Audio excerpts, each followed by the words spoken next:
Okay, this video is from this book here, DrMcdougall, The Doctor Who Fought for You by me, Pete Rogers. And really, it's chapter 17, which was frequently asked questions and the McDougall diet. So we're going to have a couple topics, and we're going to have Dr. McDougall talking about his own diet and why it's such a great diet. First of all, from newsletter July 2004 on coffee. You can just go to the DrMcDougall.com website and see his newsletter on coffee. We're going to summarize it briefly here. Coffee increases both cholesterol, total cholesterol, LDL cholesterol, triglycerides. Okay, so it increases your risk of coronary artery disease. Stupid. Raises your total cholesterol by about 10%. Basically, caffeine mimics the acute stress response. It increases catecholamines, adrenaline, noradrenaline. It increases cortisol, so it suppresses your immune system. It makes your blood a little more prothrombotic. Stress makes blood more prothrombotic, okay? It increases its tendency to clot. So that means it'll increase the risk. What is atherosclerosis? A blood clot. What causes a heart attack? A blood clot. What causes a stroke? A blood clot. Okay? And then the other thing too is people say, oh, I'm stressed out. I need a cup of coffee. It's like totally stupid. You're stressed out, so you want to increase your stress hormones even more. It causes vasoconstriction, narrowing of the arteries to the brain. So it decreases your blood flow to your frontal lobe. So it does not make you smarter. I mean, don't get me wrong. If you're falling asleep, it can wake you up. It can perk you up in that sense. But it doesn't make you smarter. It decreases your ability to think in a nuanced, sophisticated way. It raises your blood pressure. Hypertension is a risk factor for atherosclerosis, of course. We talked about that plenty of times. Decaf coffee also raises blood pressure a little. There is some caffeine in decaf, just not as much as in regular coffee. It's upsetting to the stomach, increases gastroesophageal reflux, reduces the function of the lower esophageal sphincter. You're more likely to have stomach acid pop up into your esophagus and get that heartburn sensation. It's associated with increased risk of irregular heartbeats, and increased risk of activating atrial fibrillation. Some people get a little bit of a nervous tremor. It can cause anxiety in some people because it's really an excitotoxin. It increases glutamate. That's the excitatory neurotransmitter of the brain. 90% of the cortical neurotransmitters are glutamate, and it's an excitatory neurotransmitter, just like stress does the same thing. So it increases stimulation in neurons. That's an excitotoxic effect. It increases the activity of the NMDA receptor for glutamate. Not good. Stress does the same thing. You don't want to overactivate your brain neurons because then you raise their metabolic rate, and you need to make sure that the oxygen glucose delivery is simultaneously raised and that the mitochondria are functioning well in order for everything to go well.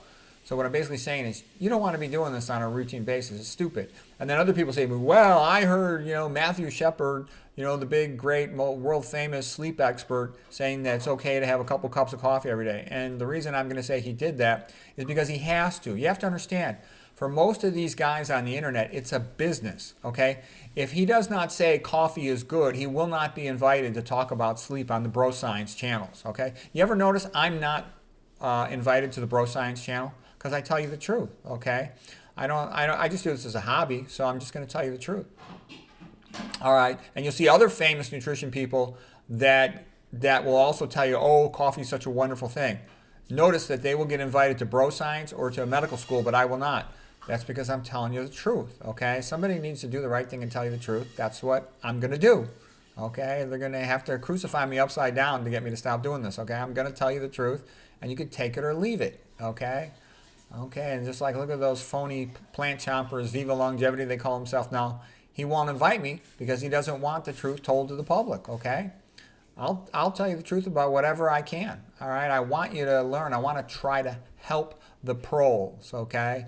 Oh, yeah, and a bunch of people asked me recently, what is a pro? Pro's been around for a long time, that term. It just means the modern day term for the common man, the average man, the peasant, the plebeian of ancient Rome, the peasant serf of the Middle Ages, okay? The bourgeoisie, middle class.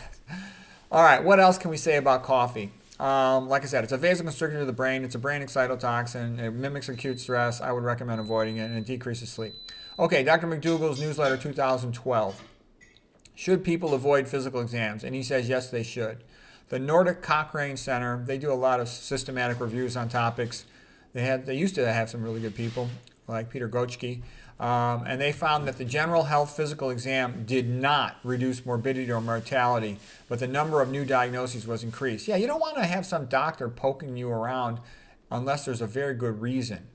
I can tell you, my mother died of colon cancer, so when I was a young guy, I went for colonoscopy because I was worried. My mom had it, maybe I'll have it. I had read in school, med school, family history increases the risk of some diseases.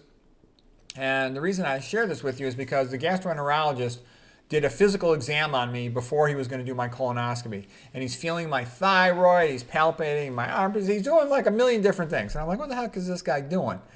And so later on, I asked one of my internal medicine friends. And so the reason why he did such a thorough physical exam on me is then he can bill a higher E&M code, evaluation and management code, and get paid more money. So it was absolute nonsense. I was like in my early 30s, I was a totally healthy guy, 100% healthy. I was coaching a wrestling team as a hobby, okay?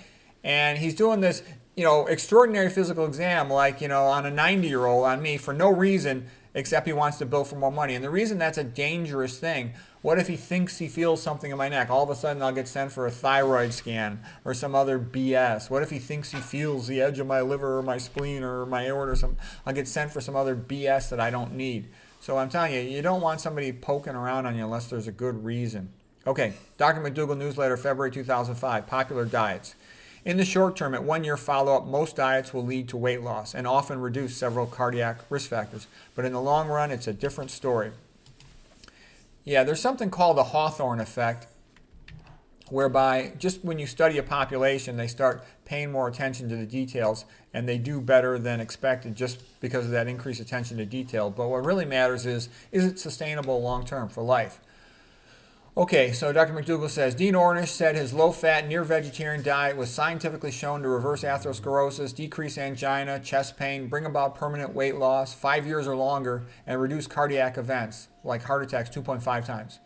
The other diets have no published research that shows benefits for heart disease. Yeah, and the Esselstyn diet's even better. 100% vegan, low-fat, no oil. And the reason I tell you this is there is no such thing in the paleo, keto, carnivore, low-carb literature or the Mediterranean diet literature. They have lots and lots of coronary artery disease and heart attacks, okay? It's only low-fat, low-sodium vegan diet that's been shown to reverse heart disease, or the Ornish, which was almost completely vegan. But Esselstyn's the best. There's nothing even close to Esselstyn, all right? Esselstyn had its closest competitor in like the Lyon study. It was about 32 times better than that optimized version of the Mediterranean diet. All that other stuff is nonsense. You need to know that, okay? And I can tell you this, I've never in my life ever seen a single university nutrition doctor that was worth a piece of crap, that was any good. None at all. They all tend to promote some version of the Mediterranean diet. Not even the vegan version of Mediterranean diet.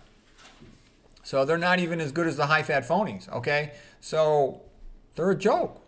You need to know that. They all are. All the Ivy League, all the famous medical centers. When it comes to nutrition, they don't know what they're talking about. They haven't had any training on it in med school, and they don't know what they're talking about. And it's not in their interest to help you with nutrition and diet because you would then be cured of so many diseases, the hospitals would lose money.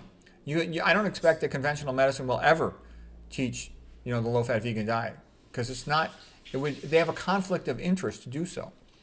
Okay, Dr. McDougall continues. The main reason most diets fail is that people cannot adhere to them long-term. You will notice that the McDougall diet is seldom included in research studies done by others. Yeah, they'll always say something like the McDougall diet or the Spartan vegan diet or the Esselstyn diet is too difficult for patients. They have no problem, cutting them open from stem to sternum for some surgery. They have no problem giving them chemotherapy where, tons of them die from it. But, to expect that they might eat 100% vegan, that's too much. No, it's ridiculous. Okay. Dr. McDougall says, the McDougall diet is based on the history of human nutrition, of human anatomy, and human physiology. The McDougall diet is focused primarily on health rather than weight loss. The weight loss comes with time, and it is sustainable. You never have to be hungry with the McDougall diet. The health benefits are extraordinary. The McDougall diet helps people to have a higher quality of life and to remain more productive. The foods recommended in the McDougall diet are very inexpensive. Yeah, starches are cheap.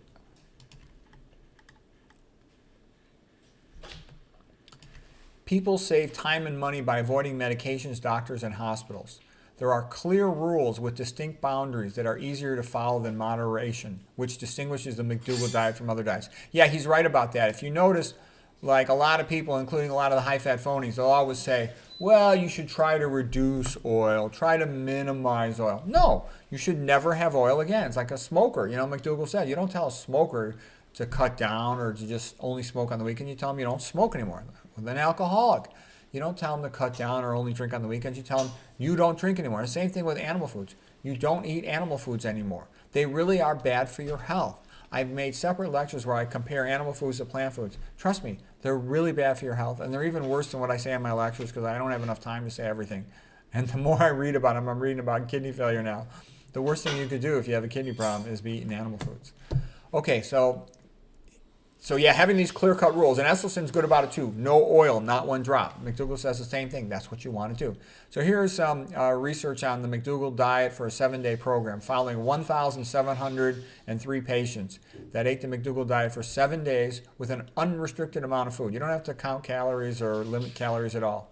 They lost an average of 3.1 pounds in 7 days. Average reduction in total cholesterol, 22. They had an average decrease in blood pressure, 18/11. For people whose initial BP was over 140/90. Nearly 90% of them were able to come off their blood pressure and diabetic medications. Okay, do you understand what a big deal that is? Conventional medicine never, 0% ever cures hypertension or diabetes. McDougall in just 7 days cures it 90% of the time. To cure something means they no longer need medicines for it. Okay? Do you understand what a big statement that is? In 7 days, he cures 90% of hypertensive and diabetics, gets them off their medicines. That's big, okay? McDougall diet was also tested at Oregon Health and Science University with MS patients. 85% were compliant for 12 months. The McDougall diet ate 12.5% of calories from fat. The control group ate 37.5% of calories from fat. Average weight loss after 12 months was 19 pounds while eating unrestricted amounts of food. The average reduction in total cholesterol was 19. Patients noted a reduction in fatigue. Okay, there's another study done with the McDougall diet, and this was done in New Zealand. It was called the Broad Study.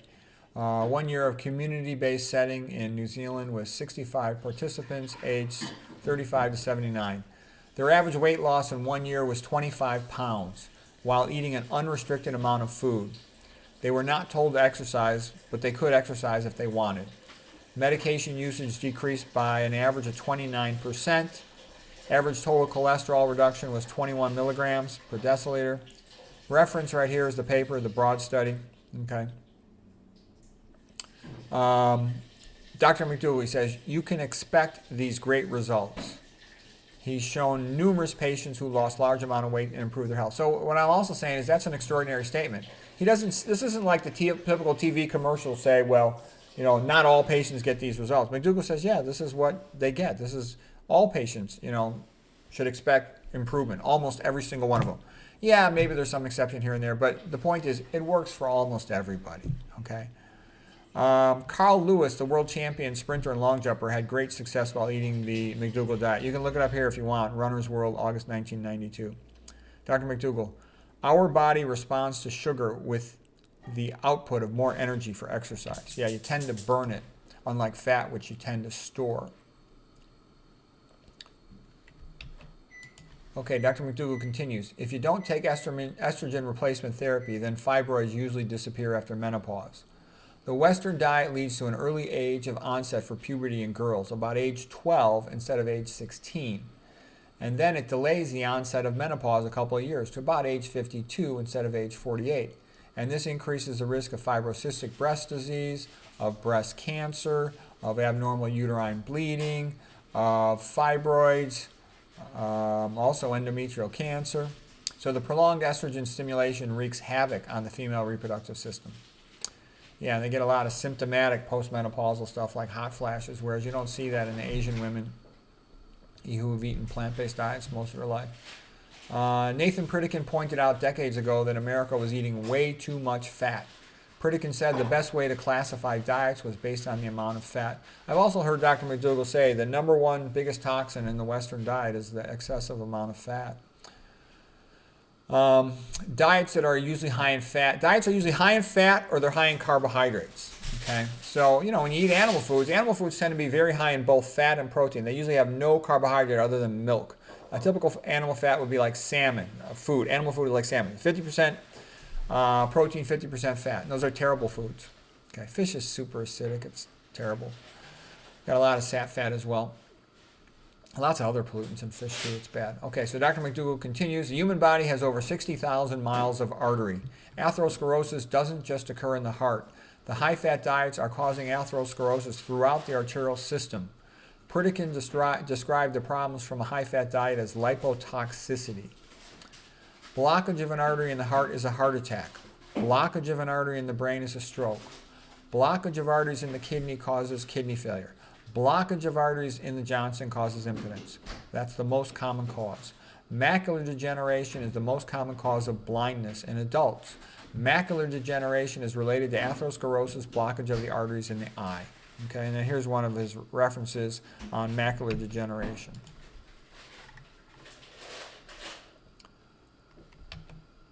He continues, blockage of arteries to the hearing apparatus causes hearing loss.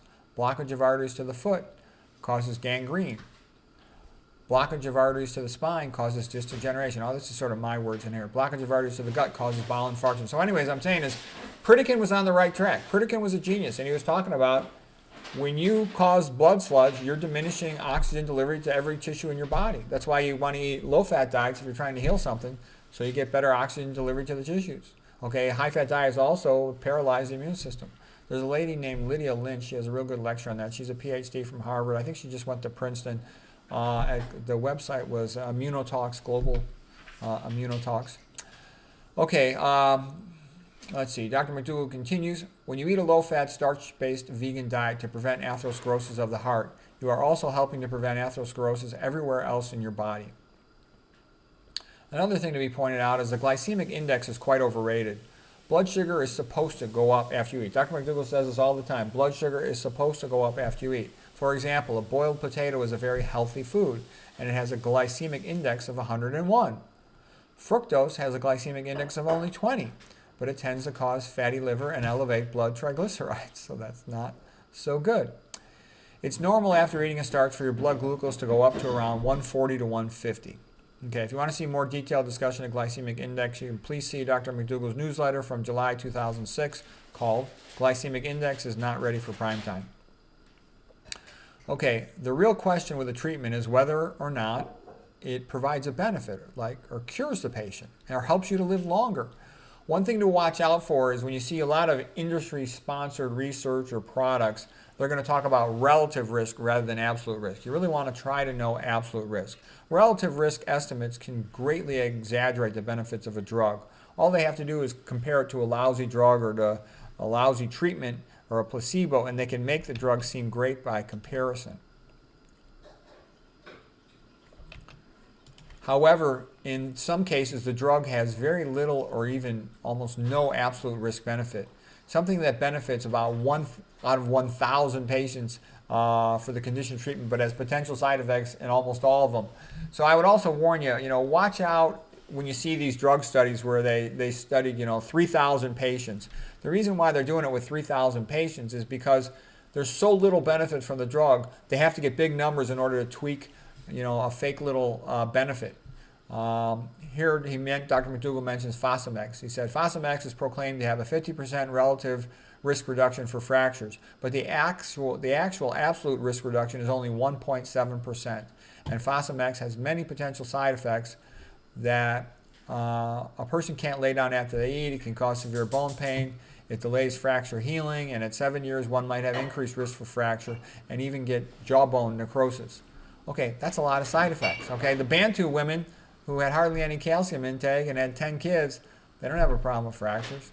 Notice how there's a big difference between the sound of relative risk and absolute risk. Upon hearing that Fosamax has a relative risk of 50%, the average person might think, I'd be foolish not to take it. But upon hearing that the absolute risk reduction was only 1.7%, then you can make a more informed choice. Okay, this is from Dr. McDougall, a video on where he disputes major medical treatments.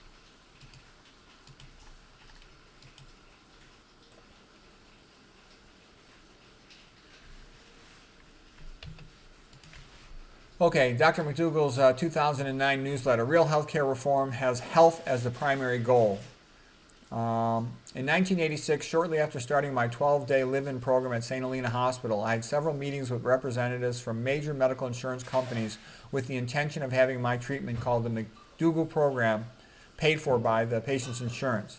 I showed that the program would cost about $5,000 instead of cardiac bypass, which at that time costed $45,000, if all went well. I expected a favorable response from the insurance companies. However, the insurance companies were not interested. That's a big statement there. Why wouldn't they want something that would cut their costs? No, the insurance company want the cost to be high as well. They said my program required the patients to change their diets, and the insurance company didn't believe they would. They said open heart surgery doesn't require any cooperation from the patient. They just lay down on the table. I pushed my arguments further, but they still would not go for it. Then one of them said, "Don't you get it? We take a piece of the pie. The bigger the pie, the more we get."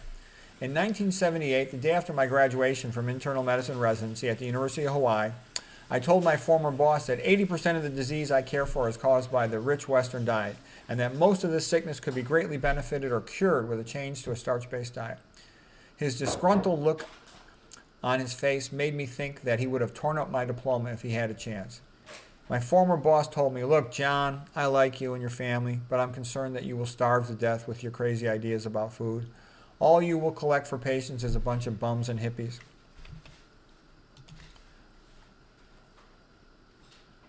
My response was, "Well, so be it. Then I will starve, because I cannot prescribe drugs and surgeries that I know will do my patients more harm than good." More importantly, I think my former boss was really trying to sell me, what he was really trying to tell me was that I was going to fail financially because I was not playing by the traditional rules set by years of economic pressures to have a successful medical practice. The way for general doctors to make a secure living is to collect a whole bunch of patients and get them hooked on medications for blood pressure, diabetes, cholesterol, pain, etc. I departed from my former boss's office with these words: "I believe you are wrong. My practice will be made of successful people who have made great sacrifices to get an education, built businesses, and developed successful relationships. These people will seek me out to improve their health. History shows that I was right." This is all Dr. McDougall talking. "History shows that I was right and he was wrong. I am the luckiest doctor in the world. Not only do I make an adequate income, like most doctors do, but I also have the satisfaction of seeing my patients heal and stay healthy, like most doctors don't. Sick people take medications. Healthy people don't." Yeah, and that's true. McDougall cured more patients than any other doctor who ever lived. And he's curing hypertension, diabetes, obesity, coronary artery disease left and right. Whereas these things are never, ever cured in conventional medicine.